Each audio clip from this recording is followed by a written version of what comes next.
सियासत में पोस्टर वार जारी है। बिहार कांग्रेस कार्यकर्ता ने पोस्टर लगाते हुए बीजेपी और केंद्र सरकार पर हमला बोला है। इस पोस्टर में नए गठबंधन INDIA के नाम को बजरंगबली द्वारा उठाते हुए दिखाया गया है। बताया गया है कि 2024 में इस गठबंधन का बेड़ा पार होगा। साथ ही मणिपुर सहित कई जगहों पर महिलाओं पर अत्याचार की घटनाओं को भी दिखाते हुए सवाल खड़े किए गए हैं। पोस्टर का जायजा लिया संवाददाता रवि एस नारायण ने। बिहार की सियासत में पोस्टर वार जारी है और पोस्टरों के जरिए विरोधियों पर हमले किए जाते रहे हैं। कांग्रेस की तरफ से एक बार फिर नया पोस्टर आया है और इस पोस्टर के जरिए जो नया गठबंधन बना है इंडिया, उससे लेकर के विपक्ष पर, खासकर बीजेपी पर हमले बोले गए हैं। और इस तस्वीर में अगर देखेंगे तो बीच में राहुल गांधी दिखाई पड़ते हैं, जिसके चारों तरफ जो विभिन्न गठबंधन दल के जो नेता हैं उनको दर्शाया गया है। राहुल गांधी के हाथों में बैट है जिसमें 2024 लिखा गया है और नीचे में अगर आप देखेंगे तो इस पोस्टर में 2024 बीजेपी क्लीन बोल्ड। तो ये क्रिकेट के नजरिए से इसको दिखाने की कोशिश की गई है, लेकिन ठीक उसके ऊपर आप देखेंगे तो एक बजरंगबली की तस्वीर लगाई गई है, जिनके हाथों में राम और लक्ष्मण हुआ करते हैं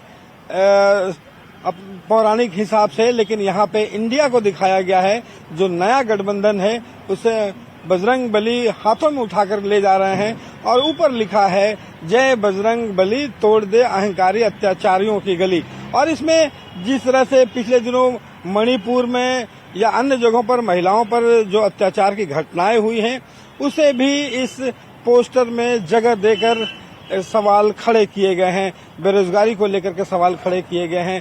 ठीक अगर उसी के ठीक बगल में अगर दूसरा पोस्टर अगर देखें तो यहाँ पर देखें 4 तस्वीरें हैं, मल्लिकार्जुन खड़गे, नीतीश कुमार, राहुल गांधी और लालू प्रसाद यादव।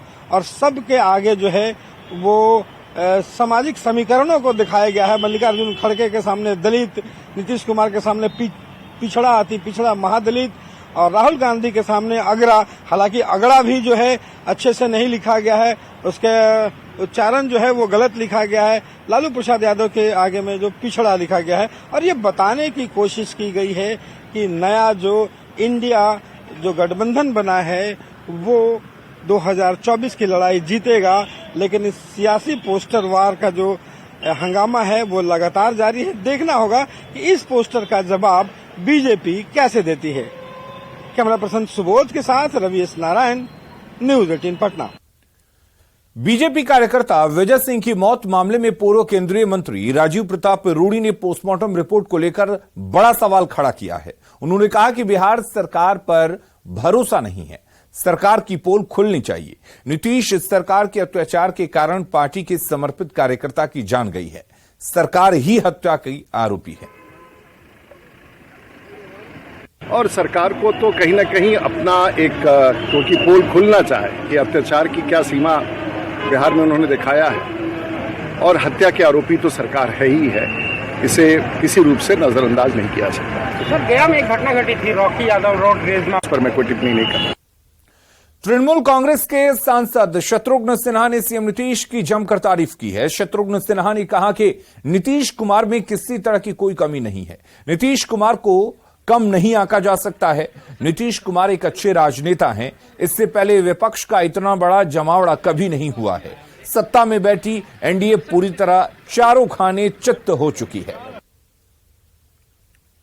हमारे मित्र हैं, हमारे छोटे भाई समान हैं, हमारा ही बहुत सम्मान करते हैं। ये उसके बावजूद वो सब कुछ है। नीतीश कुमार की स्थिति को, नीतीश कुमार की पोजीशन को आप कम करके नहीं कर सकते। आज इतना बड़ा दो चीज जो हुई है, एक इतना बड़ा जमावड़ा हुआ अपोजिशन का जो शायद बहुत सालों से नहीं हुआ पहले कभी। सुपौल में जल संसाधन मंत्री संजय कुमार झा ने पश्चिमी कोसी तटबंध का जायजा लिया। निरीक्षण के दौरान उनके साथ अपर मुख्य सचिव, डीएम, एसपी सहित कई अधिकारी मौजूद रहे। निरीक्षण के बाद पश्चिमी कोसी तटबंध के निरीक्षक भवन में उन्होंने विश्राम और अल्पाहार किया। इस दौरान उन्होंने कहा कि कोसी नदी का जलस्तर फिलहाल नियंत्रण में है और तटबंध की स्थिति सुदृढ़ है। जहां भी उस पर कटाव की स्थिति है वहां फ्लड फाइटिंग का काम किया जा रहा है। माना जाता है कि 50-60 साल बराज का एज होता है, मैक्सिमम 100। तो 60 साल के बाद तो नीचे ही जाएगा ना उसका लाइफ। इसलिए वो एक विषय है जो हम लोगों के लिए, सरकार के लिए इम्पोर्टेंट है और जल्दी ही कोसी बराज का एक पूरा स्टडी करके उसको रिट्रोफिटिंग करना है, जो भी उसमें काम करना है उस काम को करें। गोपालगंज में बढ़ते तापमान का असर सीधा लोगों की सेहत पर पड़ने लगा है। सदर अस्पताल के ओपीडी में एलर्जी, फूड पॉइजनिंग, डायरिया और फीवर के मरीजों में तेजी से इजाफा हो रहा है।